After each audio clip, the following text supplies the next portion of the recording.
పేరిట మీ అందరికీ షలోం. ఈరోజు దేవుని వాగ్దానము.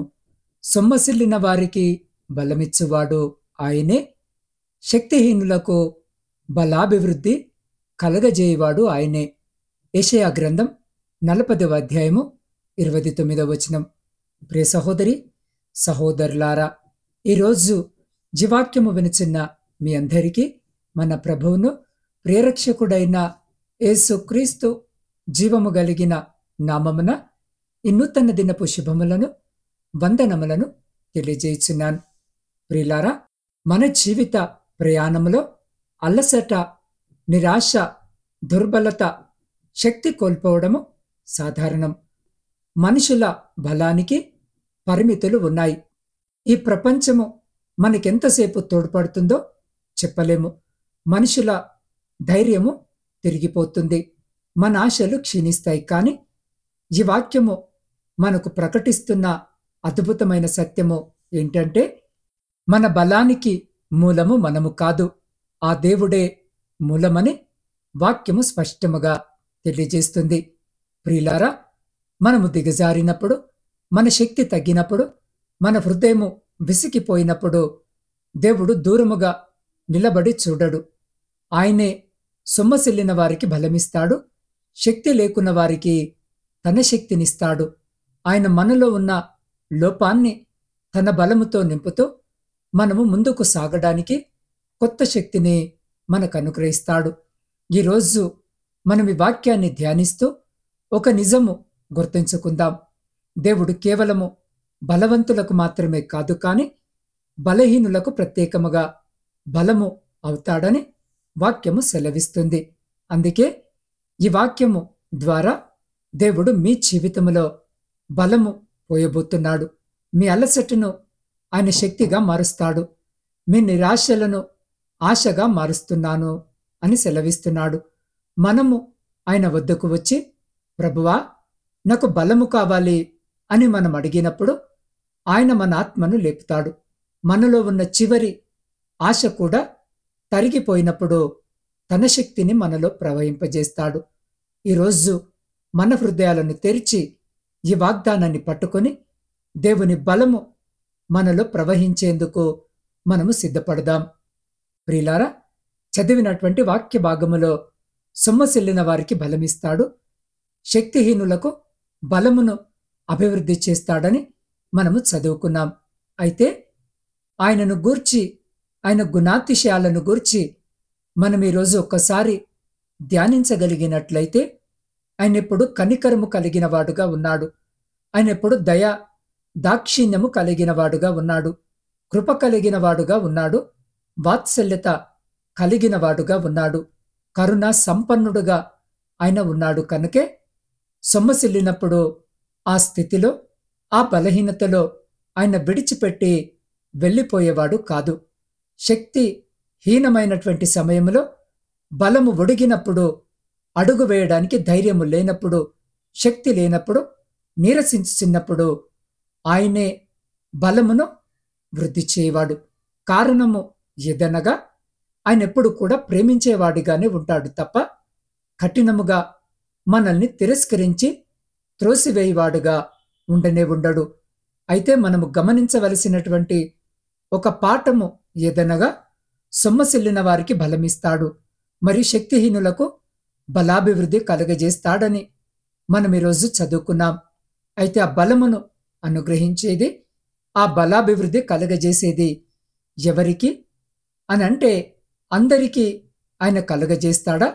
ఒకవేళ కలుగజేస్తే ఎవరికి కలుగజేస్తాడు, ఎవరికి ఆయన ఇస్తాడు అని మనము పరిశుద్ధ లేఖన భాగములోని 29వ సంకీర్తన 11వ వచనాన్ని చూస్తే, యెహోవా తన ప్రజలకు బలము అనుగ్రహించును, యెహోవా తన ప్రజలకు సమాధానమును కలుగజేసి వారిని ఆశీర్వదించును. ఇక్కడ మనము చూస్తున్నాం, ప్రభు అందరికి బలాన్ని ఇచ్చేయడు, అందరికి బలాభివృద్ధిని కలుగజేయడు. కానీ ప్రియులారా, తన ప్రజలకు మాత్రమే బలమును అనుగ్రహిస్తాడు, బలాభివృద్ధిని కలుగజేస్తాడు. మనము చరిత్ర ఆధారాలలో చూసినట్లయితే, తన ప్రజలకు తన జనులకు ఆయన ఎప్పుడు కూడా ఊతమిస్తూనే ఉన్నాడు, ధైర్యపరుస్తూనే ఉన్నాడు, వెన్ను తడుతూనే ఉన్నాడు, జీవింపచేస్తూనే ఉన్నాడు, బలపరుస్తూనే ఉన్నాడు. భయముతో, ఆందోళనతో ఏమి చేయాలో దిక్కుతోచని స్థితిలో ఉన్నటువంటి గిద్యోను యొద్దకు ప్రభు వాక్యము దర్శించి, పరాక్రమము కలిగినటువంటి బలాఢ్యుడా అని గిద్యోనును బలపరిచింది. అవును ప్రియులారా, ఆ బలహీనుడైనటువంటి ఆ గిద్యోనే భయంకరమైనటువంటి యుద్ధము చేసి జయించినట్లుగా చేసింది. కారణము, సొమ్మసిల్లిన వారికి, శక్తిహీనులకు ఆయనే బలమిచ్చువాడు. మనం ఒకసారి కొత్త నిబంధనలో చూసినట్లయితే లూకా సువార్త 5వ అధ్యాయము 5వ వచనము, ఇక్కడ పేతురు అనేటటువంటి భక్తుడు మనకు కనబడతాడు. ఆయన రాత్రంతా చేపలు పట్టడానికి ప్రయాసపడి అలసిపోయి సొమ్మసిల్లిపోయి ఇక నా వల్ల కాదు అని నిరాశతో కూర్చున్నాడు. తన దోణిలో ఈ దినము నాకు పోషణ ఎలా, ఈ దినము నా కుటుంబ వ్యవస్థను ఎలా నడిపించాలి, ఈ దినము నా మనుగడను ఎలా కొనసాగించాలి అని ఆలోచిస్తూ నీరసించి కూర్చున్నాడు. కారణము, అతను రాత్రంతా ఎంత ప్రయాసపడినా ఒక్క చేపైనా తనకు దక్కలేదు. నేనే విధముగా వ్యాపారము చేసుకోగలను, ఏ విధముగా లాభమును గడించగలను, ఏ విధముగా నా కుటుంబాన్ని పోషించగలనని నిరాశ, నిస్పృహలో అలసి సొలసి సొమ్మసిల్లి బలహీనుడిగా, శక్తిహీనుడిగా మిగిలిపోయి కూర్చున్నాడు. అదే సందర్భంలో ప్రియులారా, ప్రభు అతనితో అంటున్నటువంటి ఒక శ్రేష్టమైనటువంటి మాట లూకా సువార్త 5వ అధ్యాయము 4వ వచనము. ఆయన బోధించుట చాలించిన తరువాత, నీవు నీ దోణెను లోతులోనికి నడిపించి చేపలు పట్టుటకు మీ వలలు వేయుడని సీమోనుతో చెప్పగా, సీమోను, ఎలినవాడా, రాత్రంతయు మేము ప్రయాసపడితిమి కాని మాకేమీ దొరకలేదు. అయినను నీ మాట చొప్పున వల వేత్తుమని ఆయనతో చెప్పెను. వారలాగు చేసి విస్తారమైన చేపలు పట్టిరే అనవచనము ప్రకారము ప్రియులారా, ఇక్కడ మనము చూస్తున్నాము, ఆయన సొమ్మసిల్లిపోయినప్పుడు శక్తిహీనుడిగా ఉన్నాడని ప్రభు అతని యొద్దకు వెళ్ళి, సీమోను, నీకు రాత్రంతా ఒక చేపైనను పడలేదా? నువ్వు బాధ్యత కలిగినటువంటి వ్యక్తిగా ఉండి ఆ కుటుంబమును గూర్చి, కుటుంబ బాధ్యతలను గూర్చి ఆలోచిస్తూ నీరసించిపోయావా? ఇదిగో నీ దోణెను లోతుగా నడిపించు, ఏమి జరుగుతుందో చూడు, నీ వల వెయ్యి అని ప్రభు సెలవిచ్చినప్పుడు సీమోను అంటున్నాడు, అయ్యా, నా ఏలినవాడా, నా యజమానుడా, నేను రాత్రంతా ఎంతో ప్రయాసపడ్డాను కాని ఒక్క చేపైనా పడలేదయ్యా. అయినను, జాగ్రత్తగా వినండి, అయినను నీ మాట చొప్పున నేను వేస్తాను అనన్నాడు. ఆ మాట చొప్పునే మాట విని అడుగు ముందుకు వేశాడు. తాను ఊహించిన దానికంటే తన జీవితంలో ఎప్పుడు చూడనటువంటి గొప్ప ఆశీర్వాదాన్ని అతను అనుభవించాడు. ఈరోజు ఈ వాక్యము వింటున్నటువంటి ప్రియ సహోదరి సహోదరులారా, ఆయన ఎప్పుడు కూడా సొమ్మసిల్లిన వారిని, నిరాశ నిస్పృహలలో ఉన్నవారిని త్రోసివేయవాడు కానే కాదు. అటువంటి వారిని విడిచి మరిచి వెళ్ళిపోవాడు కూడా కానే కాదు. నిశ్చయముగా ఆయన బలహీనముగాను, సొమ్మసిల్లి శక్తిహీనముగాను, భయాందోళనలో ఉన్నవారి వద్దకు ఆయన వచ్చి దర్శించి తన వాక్కును పంపి జీవింపజేస్తాడు. ఊహకు మించిన గొప్ప కార్యాలను జరిగిస్తాడు.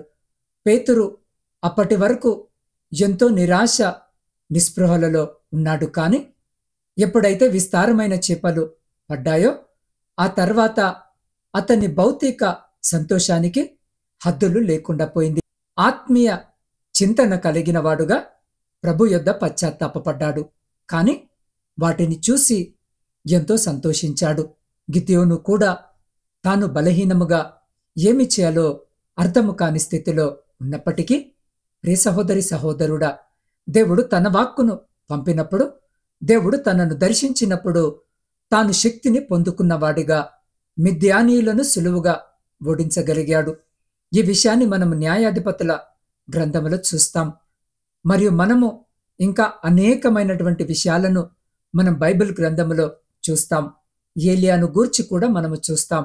ఏలియా తాను కూడా సొమ్మసిల్లిన, నీరసించి, శక్తిహీనుడుగాను బలహీనుడుగాను కేరీతు వాగు దగ్గర కూర్చున్నాడు. అతడు ఎంత నీరసిల్లాడు అనంటే అలసిపోయి నీరసానికి నిద్రిస్తూ ఉన్నాడు. ప్రభుదూత అతని యొద్దకు వచ్చి అతన్ని తట్టి లేపి, ఇదిగో నీవు నిద్రిస్తున్నావా? ఏంటి, నీకు బలహీనముగా ఉందా? నీకు ఆహారము లేదా? నీవు సొమ్మసిల్లిపోయావా? నీకు శక్తి లేదా? నడవలేకపోతున్నావా? పరిచర్యకు ముందుకు వెళ్ళలేకపోతున్నావా? ఇదిగో ఈ ఆహారాన్ని తిను. నీ శక్తికి మించిన ప్రయాణము నీ ఎదుట ఉంది. నువ్వు అనుకుంటున్నావు, ఈ పని చేయడానికి నాకు శక్తి లేదు, నేను ముందుకు అడుగు వేయలేకపోతున్నాను, ఒక చిన్న పని కూడా, చిన్న కార్యాన్ని కూడా నేను చేయలేకపోతున్నాను, దేవుని పని నా చేత బలముగా సాగటం లేదు అని అనుకుంటున్నావా? ఇదిగో నువ్వనుకున్న దానికంటే మించినటువంటి ప్రయాణము, పరిచర్య, సేవ ఉంది. కాబట్టి లేచి ఈ ఆహారాన్ని తీసుకో అని దేవదూత ఆయనకు ఆహారాన్ని పెడితే దానిని తిని ఏలియా ఆ శక్తి చేత, ఆ బలము చేత 40 రాత్రింబగళ్ళు ప్రయాణము చేస్తూ ఉన్నాడు అరణ్యములో. ప్రియ సహోదరి, సహోదరుడా, మనము దేవుని చేత బలాన్ని పొందుకున్నప్పుడు మన ఊహకు మించినటువంటి గొప్ప కార్యాలను ఆయన చేస్తాడు. నిశ్చయముగా ఆయన బలపరిచిన ప్రతి వాని జీవితంలో వారెప్పుడు ఊహించనటువంటి గొప్ప కార్యాలని ఆయన చేశాడు. ఎంతమందిని చూసినా, ఎన్ని చరిత్ర ఆధారాలు చూసినా, బైబిల్లో ఎన్ని రెఫరెన్సులు చూసినా, అన్ని చోట్ల కూడా ఆయన శక్తిహీనులను బలపరిచినప్పుడు శక్తికి మించినటువంటి, ఊహకు మించినటువంటి గొప్ప కార్యాలను ఆయన జరిగించాడు. అయితే ఎవరికి ఆయన చేశాడు అని మనము చూసినట్లయితే తన ప్రజలకు. కనుక మనము ఆయన ప్రజలముగా ఉన్నామా లేదా అని ఒక్కసారి మనల్ని మనము చూసుకున్నట్లయితే చాలు. ఆయన మన కొరకు గొప్ప కార్యాలను జరిగిస్తాడు. గొప్ప కార్యాలను చేసే శక్తిని, బలమును, ధైర్యాన్ని ఆయన మనకు అనుగ్రహిస్తాడు. మనకున్న బలమును వృద్ధి చేస్తాడు. మనకు కలిగినటువంటి సామర్థ్యతను అధికము చేస్తాడు. నిపుణతను పెంచుతాడు. సహాయము అందిస్తాడు. ప్రియ సహోదరి, సహోదరుడా, మనము ఆయన ప్రజలముగా ఉన్నామా లేదా అని చూసుకోవడము ఎలా అని అన్నట్లయితే, మనము ఆయన మందిరములోనికి వెళ్ళి ఆయన సెలవిస్తున్నటువంటి వాక్యాన్ని శ్రద్ధగా వింటున్నామా? మరి ఆయన చెప్పినట్లుగా ఆయన రక్తములో మనము కడగబడి ఉన్నామా? మరియు ఆయనతో మనము సమాధానపడి ఆయనకి మనకి మధ్య ఏ పాపము కూడా లేకుండా ఆ గోడను పగలగొట్టి పాపాలన్నీ ఒప్పుకొని సరిచేసుకొని దేవునితో సమాధానపడి దేవునితో ఒక బంధము కలిగి ఉన్నామా? మరియు మనము ఈ లోకములో చచ్చి దేవుని పరిశుద్ధాత్మతో మనము నిర్మింపబడి ఆధ్యాత్మికముగా ఒక నూతనమైనటువంటి జీవితాన్ని ప్రారంభించి ఉన్నామా అనే విషయాన్ని ఈరోజు ఈ వాక్యము వినుచున్న మనము గమనించినట్లయితే, మనల్ని మనము స్వీయ పరీక్ష చేసుకున్నట్లయితే, ప్రియ సహోదరి, సహోదరుడా, మనము ఆయన ప్రజలముగా ఉండగలుగుతాం. అప్పుడు ఆయన బలహీనులను, సొమ్మసిల్లిన వారికి, శక్తిహీనులకు బలమును, శక్తిని, బలాభివృద్ధిని కలుగజేస్తాడు. నిశ్చయముగా ఆయన దాటిపోనే పోడు. గిద్యోను ఊహకు మించిన గొప్ప కార్యాలను జరిగించినట్లు చేశాడు. ఏలియాకు ఊహకు మించిన, శక్తికి మించిన బలమైన కార్యము చేయనట్లు చేశాడు. పేతురును అట్టి విధముగానే తనెప్పుడు చూడనటువంటి గొప్ప కార్యాన్ని, గొప్ప ఆశీర్వాదాన్ని, దీవెనను చూసేటట్లుగా చేశాడు. ఇలా మనము చూస్తూ ఉంటే ప్రియ సహోదరి, సహోదరుడా, ప్రతి వారి జీవితంలో ఆయన చేత బలము పొందుకున్నవారు, ఆయన చేత శక్తిని పొందుకున్నవారు గొప్ప భీకర కార్యాన్ని చేసినట్లుగానే మనము చరిత్ర చరిత్ర ఆధారాల్లో చూస్తూ ఉన్నాం. కనుక ప్రియ సహోదరి సహోదరుడా, మనము ఆయన ప్రజలముగా ఉన్నట్లయితే ఆయన గొప్ప బలమును, శక్తినిస్తాడు. సొమ్మసిల్లిపోయిన మీ జీవితాలు, ఉద్యోగము లేక, వ్యాపారము లేక, సంతానము లేక, జ్ఞానము లేక, వివాహాలు జరగక, కుటుంబాలు కలపబడక, సమాధానము లేక, కోరుకున్న చదువును చదవలేక, చదువులో రాణించలేక, చదువుకు కావలసినటువంటి ఆర్థిక స్తోమత లేక, విదేశాల్లో చదువుకోవడానికి వెళ్ళలేక, అన్ని కోణాల్లో ఒకవేళ ఈరోజు జీవాక్యము వినిచిన నీవు సొమ్మసిల్లి అలసిపోయి శక్తిహీనులుగా మిగిలి ఉన్నారేమో. ఆయన అంటున్నారు, నీవు నా ప్రజగా ఉన్నట్లయితే నీకు నూతన బలమును, నూతన శక్తిని అనుగ్రహిస్తాను అని. సొమ్మసిల్లిన నీ జీవితాన్ని ఉత్సాహగానాలు చేసేటటువంటి ఉల్లాసవంతమైనటువంటి జీవితముగా నేను మారుస్తాను అని ఆయన ఈరోజు వాగ్దానము చేస్తున్నాడు. అట్టి విధముగా ప్రియ సహోదరి సహోదరుడా, ఈరోజు జీవాక్యము వినిచిన్న మనము ఆయనకు లోబడి ఉందాం. ఆయన ప్రజలముగా మార్చబడదాం. ఆయన ద్వారా శక్తిని, బలమును పొందుకుందాం. కాబట్టి ప్రియ సహోదరి సహోదరుడా, ఈరోజు జీవాక్యము వినిచిన్న మీరు విశ్వాసముతో లేవండి. మీ హృదయాన్ని ఆయనకు సమర్పించి, ప్రభువా నన్ను బలపరచు అని చెప్పండి. మీ జీవితపు నిరాశలకు ఆయన శక్తి ప్రవహించడము మీరు చూడబోతున్నారు. ఆయన నీళ్లలోనూ, ఎడారిలోనూ, అరణ్యములోనూ మీకు మార్గాన్ని తెరుస్తాడు. ఆయన మీ కొరకు ఎదురు చూస్తున్నాడు. కాబట్టి ఈరోజు జీవాక్యము వినిచిన మీరు, నేను బలహీనుడను, కానీ దేవుడే నా బలమని నమ్మి ఆయన వైపు చూస్తూ ఆయనే ఆధారము చేసుకుని మీ జీవితంలో మీరు ముందుకు నడిచినట్లయితే మీకు కొత్త బలము, కొత్త శక్తి, కొత్త ఆశను దేవుడు అనుగ్రహిస్తాడు. కాబట్టి అట్టి రీతిగా నూతన బలము పొందుకునేటటువంటి గొప్ప కృపను, ధన్యతను దేవుడు ఈరోజు జీవాక్యము వినిచిన్న మనకు దయచేయలాగున, ఈరోజు జీవాక్యము వినిచిన్న మీరు ఏ స్థితిలో ఉన్నా, ఏ స్థలములో ఉన్నా, అదే స్థితిలో, అదే స్థలములో కళ్ళు మూసుకొని తలలు వంచి నాతో పాటు ప్రార్థనలో ఏకీభవించండి. సకల ఆశీర్వాదాలకు ఆధారభూతుడమైన మా ప్రియ పరలోకపు పరమ తండ్రి, మీ శ్రేష్టమైన, ఉన్నతమైన, జీవము కలిగిన నామాన్ని బట్టి స్తుతులు, స్తోత్రాలు, వందనాలను చెల్లించుకొనిచున్నాం.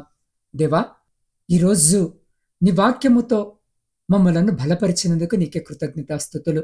ప్రభువా, నువ్వు సొమ్మసిల్లిన వారికి బలమిచ్చువాడవు, శక్తిహీనులకు బలాభివృద్ధి కలగజేయవాడవు అని నీ వాక్యము ద్వారా మీరు మాతో మాట్లాడి మమ్మల్ని బలపరిచినందుకే మీకే కృతజ్ఞత వందనములను చెల్లించుకొనిచున్నాం.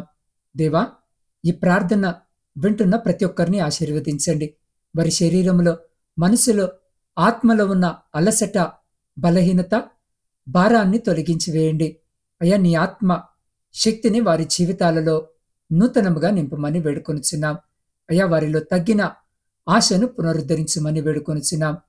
విసిగిన హృదయాలకు నెమ్మదిని దయచేయమని వేడుకొనిచున్నాం. నిరాశలో ఉన్నవారికి ఉత్సాహాన్ని అనుగ్రహించమని వేడుకొనిచున్నాం. అయ్యా, ఇప్పటి వరకు దొరకని బలాన్ని, ఆయాసపడిన చోట శక్తిని, ముందుకు సాగే విశ్వాసాన్ని, పునర్జీవాన్ని మాలో ప్రతి బిడ్డకు దయచేయమని వేడుకొనిచున్నాం. దేవా, ఈ నూతన దినము ప్రతి బిడ్డను బలపరచండి. అయ్యా, ప్రతి బిడ్డను నీకు సాక్షికరమైన బిడ్డగా నిలబెట్టి, అయ్యా, ఈరోజు నీ మాట విన్న ప్రతి హృదయముపై నీ శక్తిని, నీ బలమును ప్రవహించినట్లుగా ఆశీర్వదించమని నీ పాద సన్నిధిలో వేడుకొనిచున్నాం. దేవా, ఈరోజు జన్మదిన, వివాహ వార్షికోత్సవాలు జరిగించుకుంటున్న ప్రతి బిడ్డను మీ నూతన దయాకిరీటం చేత ఆశీర్వదించమని వేడుకొనిచున్నాం. ఇతర శుభకార్యాలను జరిగించుకుంటున్న బిడ్డలను కూడా జ్ఞాపకము చేసుకొని రాబోయే కాలమంతా కూడా బిడ్డలందరికీ సంతోషకరమైన కుటుంబ జీవితమును దయచేయమని వేడుకొనిచున్నాం. శారీరక, మానసిక బలహీనతలతో ఇబ్బంది పడుతున్న ప్రతి బిడ్డను ముట్టి సంపూర్ణ స్వస్థతను, మంచి ఆరోగ్యమును దయచేయమని వేడుకొనిచున్నాం. ఆ బిడ్డలందరికీ పరిచర్య అందిస్తున్న ప్రతి బిడ్డను, వారి కుటుంబాలను జ్ఞాపకము చేసుకోమని వేడుకొనిచున్నాం. దేవ, ప్రాముఖ్యముగా ఈ దినము మరొక మారు చిన్నారి బిడ్డ నవీన సత్య కొరకును, సిద్ధు కొరకును ప్రార్థిస్తున్నాం. ఇరువురి బిడ్డల్ని జ్ఞాపకము చేసుకోండి. అయ్యా, వారు ఏ శారీరక బలహీనతలతో ఇబ్బంది పడుతున్నారో ఎరిగిన దేవుడు వింటున్నావు. అయ్యా, బిడ్డలకు అందించబడుతున్న చికిత్సను జ్ఞాపకము చేసుకోండి. చికిత్సను అందిస్తున్న డాక్టర్లను, నర్సులను మీ జ్ఞానము చేత, మీ ప్రేమ చేత నింపి సరైన విధముగా బిడ్డలకు చికిత్స అందులాగన మీ కృపను చూపుము. దేవా, వారిలో ఉన్న శారీరక బలహీనతలను తీసివేసి బిడ్డలకు సంపూర్ణ ఆరోగ్యాన్ని అనుగ్రహించి అయా, ఈ ప్రపంచము ఎదుట ఆ బిడ్డలను నీకు సాక్షికరమైన బిడ్డలుగా నిలబెట్టమని వేడుకొనిచున్నాం.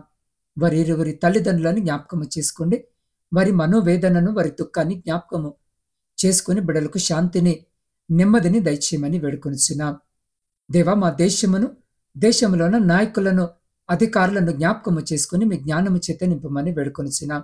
అయ్యా, మా దేశంలో ఉన్న ప్రజలందరూ కూడా నా తండ్రి సహోదర భావము కలిగి ఒకరినొకరు గౌరవించుకుంటూ ఎవరు ఎవరికి హాని చేసేవారిగా ఉండకుండా నీ కృపను బిడ్డల పట్ల చూపమని వేడుకొనిచున్నాం. దేవ, ప్రపంచంలో శాంతిని, సమాధానాన్ని కలిగించి విడిపోయిన విచ్ఛిన్నమైన ప్రతి కుటుంబాన్ని తిరిగి కట్టుమని వేడుకొనిచున్నాం. ప్రాముఖ్యంగా నా ఆత్మీయ కుటుంబ సభ్యులందరినీ ఈ దినము నీ పరిశుద్ధ పాదాల చెంత పెడుతున్నాను. బిడ్డలను జ్ఞాపకము చేసుకుని పేరు పేరు వరుసన ఆశీర్వదించి అయా, వారి జీవితాల్లో కొరతగా ఉన్నది సమృద్ధిగా మీ ఆకాశపు వాక్యాలను విప్పి అనుగ్రహించి మీ కృపల భద్రపరుచుకొని ముందుకు నడిపించమని సమస్త స్తుతి, ఘనత, మహిమ మీకే చెల్లించు మా రక్షకుడును మీ ప్రియకుమారుడైన యేసు క్రీస్తు సర్వ సమృద్ధి కలిగిన నామమున ప్రార్థించి స్తుతించి అడిగి పొందుకొని ఉన్నాము తండ్రి. ఆమెన్.